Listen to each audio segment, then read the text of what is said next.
লগতে আজি তেওঁলোকক পুনৰ এটা সুযোগ দিয়া হ'ব। ধন্যবাদ আমাৰ অগ্ৰগতিয়া ক্ৰীড়া সন্থাক ধন্যবাদ জ্ঞাপন কৰিছোঁ দেখুৱাব আৰু লগতে কি দিলোঁ নাজানো কিন্তু আমি আপোনালোকৰ ডাঙৰ বস্তু যিহেতু খেল প্ৰদৰ্শন দিছোঁ আমাক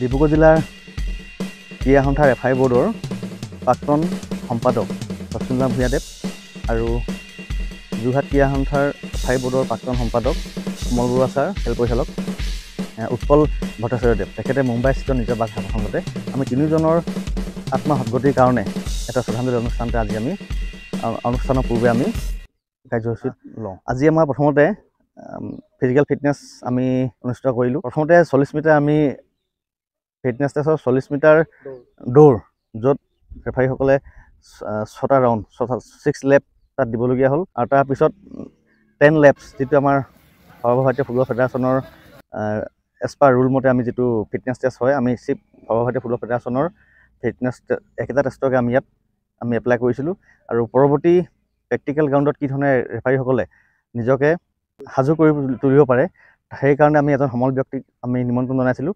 তেখেত হৈছে আমাৰ প্ৰাক্তন ৰাষ্ট্ৰীয় খেল পৰিচালক আমাৰ দেৱাশিষ মজুমদাৰ। তেখেতে আহি খুব সুন্দৰকৈ আমাৰ ৰেফাৰীসকলক প্ৰেক্টিকেল ডেমনষ্ট্ৰেশ্যন কিছু দেখাই গ'ল আৰু আমাৰ এই আজি ফিজিকেল ফিটনেছ পুৰুষ আৰু মহিলা উভয় খেল পৰিচালকসকলে আজি উপস্থিত আছিল।